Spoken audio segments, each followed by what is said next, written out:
We are now world champions. मुझे believe नहीं हो रहा कि इंडिया 2024 का आईसीसी T20 वर्ल्ड कप जीत चुकी है, जिसकी आप लोगों ने घर पे मिठाइयाँ तो बांट ही चुकी होंगी और आपको खुशी के आंसू आ भी चुके होंगे। तो आइए आज का ये वीडियो डिस्कस करते हैं। And I am very sorry कि ये वीडियो में मैं थोड़ा लेट हो गया, क्योंकि एक्चुअली मेरे वाईफाई में कुछ दिक्कत थी, तो इसलिए थोड़ा इधर उधर हो गया, वीडियो थोड़ा लेट हो गया। मगर तो चलिए आज का वीडियो स्टार्ट करते हैं। तो उससे पहले हमारे इस चैनल को सब्सक्राइब कर दीजिए और इस वीडियो को लाइक कर दीजिए।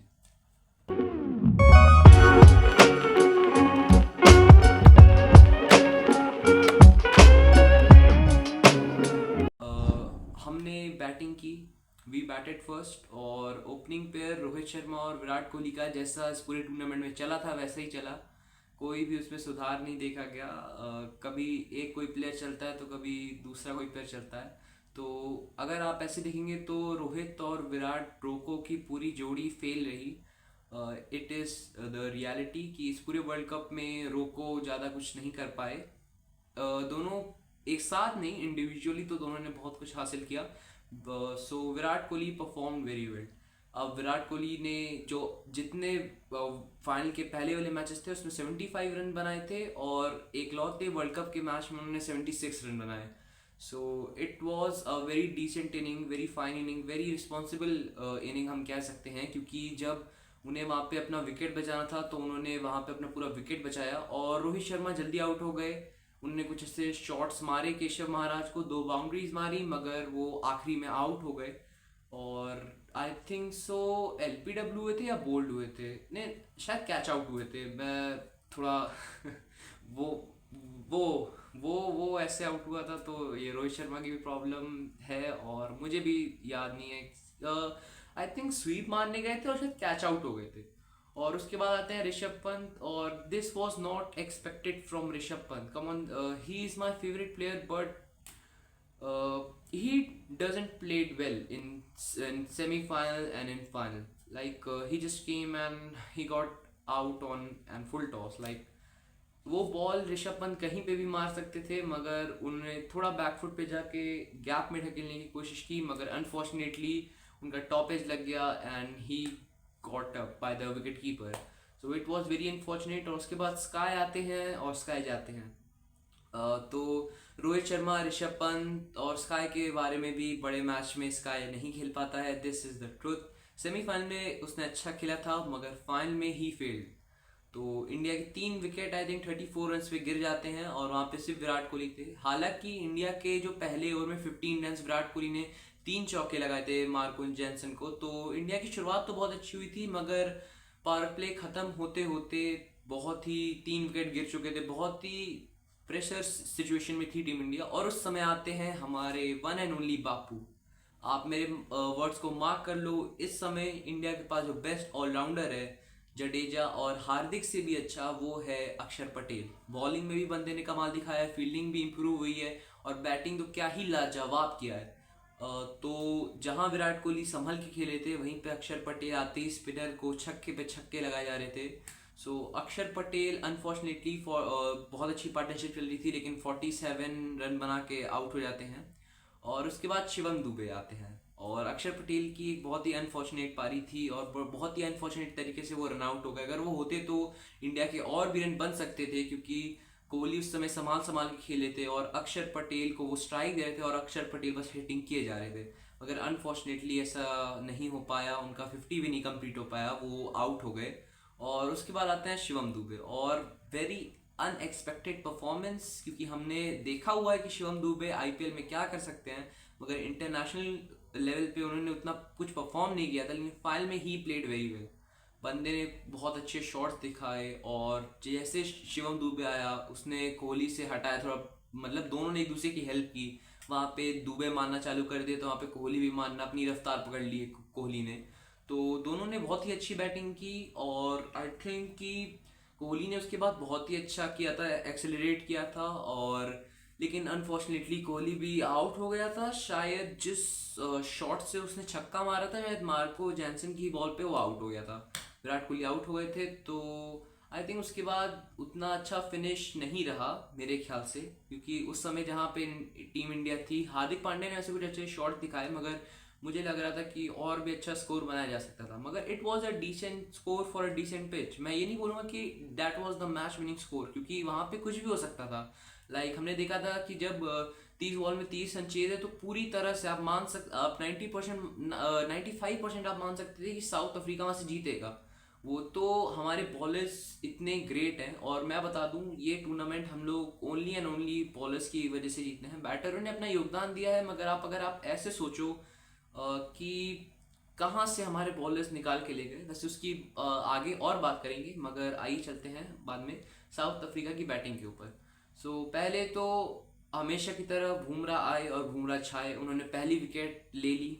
उसके बाद अर्शदीप ने भी एडन मार्करम को आउट कर दिया, और आई थिंक बुमराह ने बोल्ड किया था, हेनरिच को बोल्ड किया था, तो बहुत ही अच्छी बॉल थी, एकदम अनप्लेएबल बॉल, तो बहुत ही अच्छी बॉल थी। और उसके बाद अर्शदीप, एडन मार्करम जब आया था तो अर्शदीप ने उसको ड्राइव खिलाया था, और उसका एज लगा, और ऋषभ पंत ने बहुत ही अच्छा कैच पकड़ा।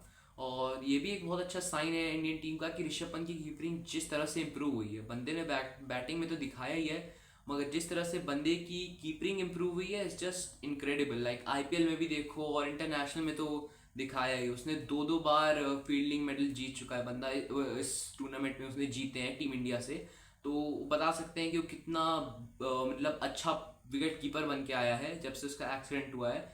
और एक और उसने रिकॉर्ड सेट किया था कि किसी T20 वर्ल्ड कप में उसने शायद सबसे ज़्यादा कैचेस का भी रिकॉर्ड बनाया था। तो हाँ, उसकी कीपिंग बहुत इंप्रूव हुई है। उसके बाद डीकॉक और स्टब्स की एक बहुत ही अच्छी पार्टनरशिप चल रही थी, और स्टब्स भी बहुत अच्छा खेल रहा था, लेकिन अनफॉर्चुनेटली स्टब्स आड़े तेरे शॉट मार रहा था, उसको ऋषभ पंत और अक्षर पटेल की जोड़ी ने डिकोड कर लिया और उसको बोल्ड कर दिया। और उसके बाद आता है हमारा one and only Heinrich Klaasen. भाई क्या बोलूं उस प्लेयर के बारे में, क्या ही प्लेयर है। इस समय T20 का सबसे बेस्ट बैटर आप मान सकते हैं इजीली। भाई बंदा हर एक मैच में भाई अपना जो होता है परफॉर्मेंस, उसको कि कहीं ना कहीं तो योगदान देता ही है। फाइनल में भी भाई उसने 23 गेंदों में 50 मारा। एक तो उसने 104 या 5 मीटर का छक्का मारा था, और उसने अक्षर पटेल को देखो भाई धागा खोल दिया अक्षर पटेल का, क्योंकि अक्षर पटेल का पूरा मैच अच्छा जा रहा था, उसका वो आखिरी ओवर था, और उस बंदे ने 20 से ज्यादा रन दे के अक्षर पटेल वहां पे आ गया। और उसके बाद 30 गेंदों में 30 रन चाहिए थे। डेविड मिलर भी धीरे धीरे अपनी पारी को खोल रहा था, संभाल रहा था, रन बना रहा था। तो उस समय पे मैं जब देख रहा था तो मुझे लगा ऐसा कि अब इंडिया हारने वाली है, यहाँ से कोई और चारा नहीं है टीम इंडिया का जीतने का। मगर आई वॉज रॉन्ग, क्योंकि फिर आता है एक बुमराह का ओवर, और बहुत ही अच्छा ओवर होता है वो, और पूरा 4 रन देता है शायद बुमराह। उसके बाद हार्दिक पांड्या अगले ओवर में आता है, और आई थिंक सेकेंड बॉल पे वो हेनरिक क्लासन को आउट कर देता है, थोड़ी बाहर की बॉल पे, हल्की वाइड लाइन की लेंथ बॉल पे, 7th 8th स्टंप की बॉल पे वो हेनरी क्लासन को फंसा लेता है। और उस समय मुझे थोड़ी सी होप दिखी, क्योंकि साउथ अफ्रीका की बैटिंग थी ही नहीं। उनका 7वें नंबर पे मार्को यानसन बैटिंग करने आता है, जो कि एक प्रॉपर बैट्समैन है ही नहीं। तो मुझे ये बात का तो था कि अगर यहाँ पे एक भी विकेट गिरेगा तो भारत सीधा मैच में आएगा, और यही होता है। उसके बाद अर्शदीप एक बहुत ही अच्छा ओवर डाल के आता है। बुमराह तो वैसे ही, अगर बुमराह है तो आप मान नहीं लो, और बुमराह एक विकेट भी दिला देता है मार्को हैंसन का, कि वो भी बस बल्ले भान सकता था। और उसके बाद आखिरी ओवर में 16 रन चाहिए होते हैं, और हार्दिक पांड्या एक और बार बहुत ही अच्छी बॉलिंग कराता है। मगर उससे पहले जो स्काई का जो कैच होता है, that we can say the match winning catch, क्योंकि वो catch it wasn't easy, to be fair it wasn't easy, क्योंकि इतनी प्रेशर सिचुएशन में वो कैच पकड़ना, और एक्चुअली वो कैच पकड़ना, ये बहुत सारे प्लेयर्स होते हैं जो सोचते हैं नहीं, मतलब 6 गेंदों में 16 रन चाहिए तो हम इसको बाउंड्री भी बचा सकते हैं। मगर स्काई ने वहां पे बहुत ही अच्छा माइंडसेट दिखा के वो कैच के लिए गया।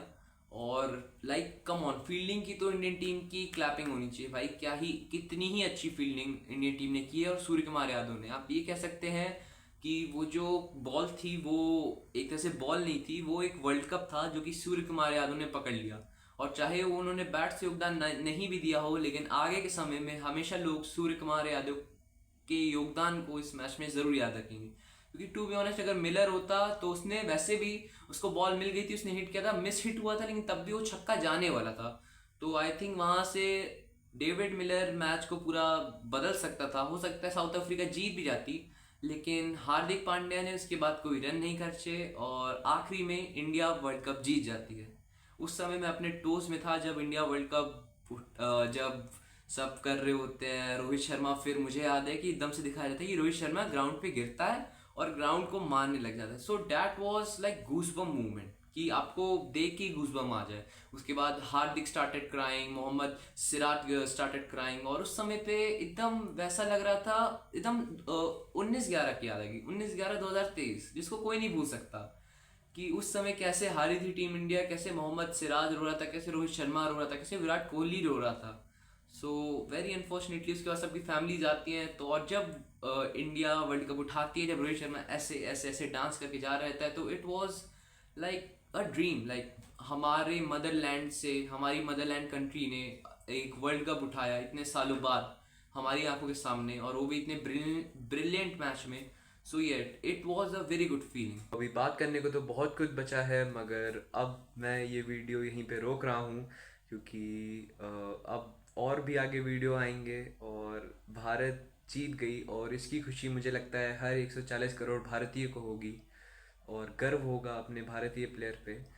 तो आगे भी और भी बहुत सारे नए वीडियोस आते रहेंगे, और बहुत सारे इंस्टाग्राम पे भी रील्स आते रहेंगे। तो आप मेरी इंस्टाग्राम पेज को फॉलो कर लीजिएगा, जो कि डिस्क्रिप्शन में होगा, और इस चैनल को सब्सक्राइब कर लीजिएगा और इस वीडियो को लाइक कर लीजिएगा। तो थैंक्स फॉर वॉचिंग। तो चलिए अब अगले वीडियो में मिलते हैं।